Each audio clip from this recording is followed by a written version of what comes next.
I thought I had plenty of time to make a few panoramas today, but I was wrong. After one failed attempt in a rapidly approaching storm, I found myself setting up in a Mirador on the seawall, overlooking the bay. The reason why might not be obvious until you see the final image. Getting faster at setting up this tripod.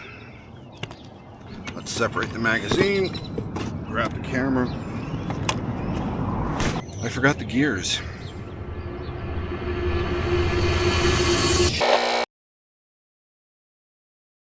If you didn't know, those gears are absolutely necessary. They control the rotation of the camera. Without it, I can't get a meaningful photo from it. So, back to the house.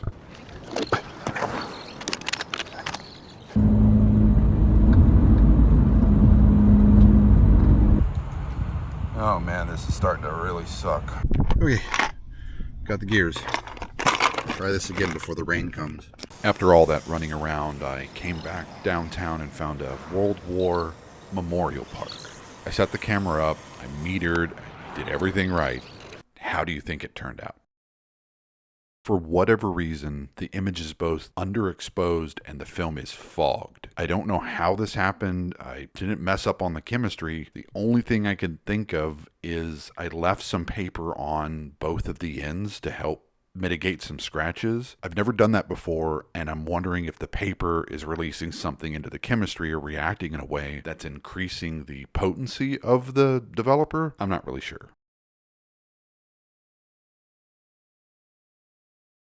The rain is coming. So there's some sort of a yacht club or something going on over here. So I want to see if I might set up and take a photo. Yeah, it looks like they're all coming back in. I think this is the yacht club. I think we're going to go down further. I really do like this photo, though. I'm not going to be able to set up quick enough. Let's go across the street, take a look. The rain is coming, but I like the way I might be able to get lower down to the water.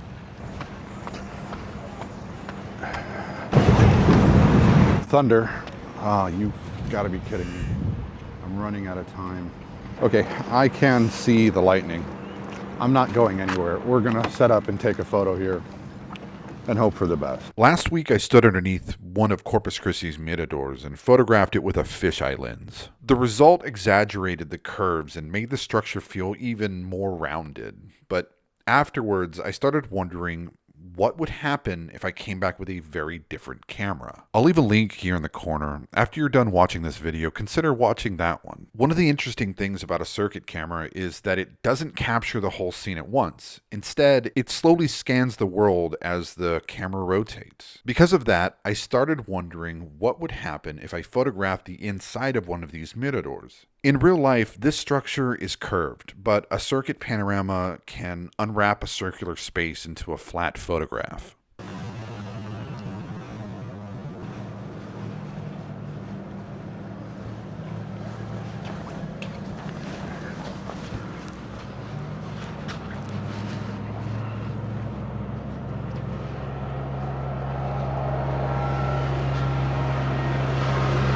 Okay.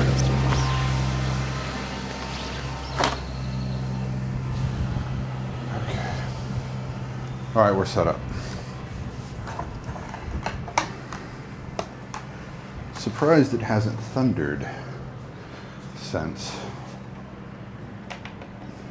I got here. 2. Okay.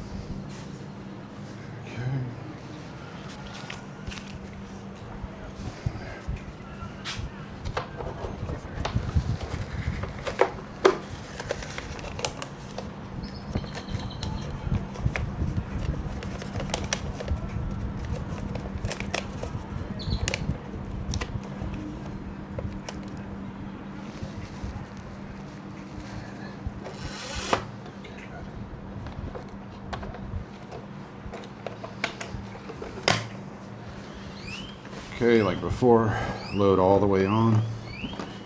What I'm talking about here is preloading all of the film directly onto the take-up drum. I do this to help flatten out any issues with the exposure. Once all of the film is directly loaded onto the drum, I rewind and then forward the drum by 2 turns. Okay, we're going with a 49 tooth. for this shot. Let's see what happens.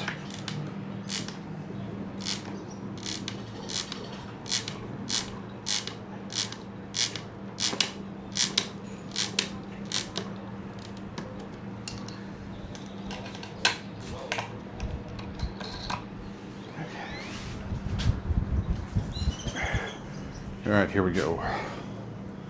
Lock down. Lock down.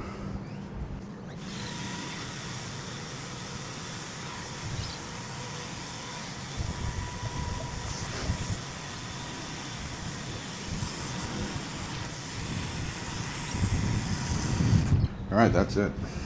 Let's get out of here. It's slowly coming. See you back at the house.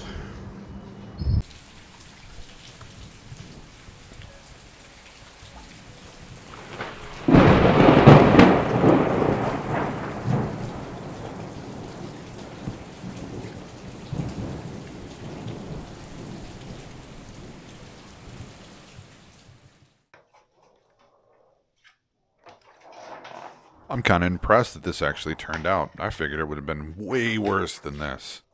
But just judging by the development, it's a little thin. Nothing a scan can't fix, but see, the big thing, I wanted to be able to have those columns be almost completely black. That way, you can see more of each individual window or each individual frame of the Mirador. But enough of looking at the development. Let's see what the scan looks like.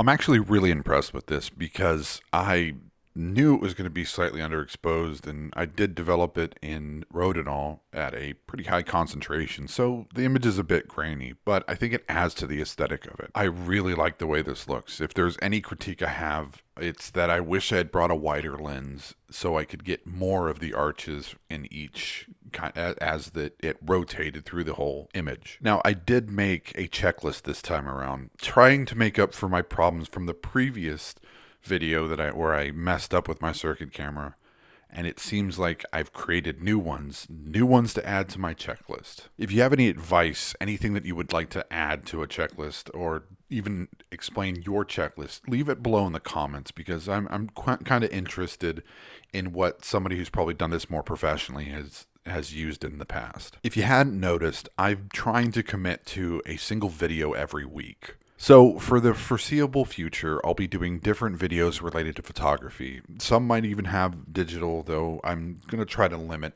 my work in digital photography. I find the challenge of using analog photography far more entertaining and meaningful than pulling out my digital camera. My digital camera pretty much at this point gets used for macro focus stacking or scanning analog images. Let me know in the comments section below if there's a video or idea that you want to hear about. I'm all ears, and I'm going to keep pursuing more medium format and large format and ultra large format photography. I don't know how much 35mm I'll play around with, but there might be a video or two in the near future. If you can take a moment to hit that like button, share the video, and if you're not subscribed yet, please subscribe. It really does help out with all of the content that I try to produce. If you've made it this far, YouTube thinks you might like my content, so click that link on the screen. As always, until next time.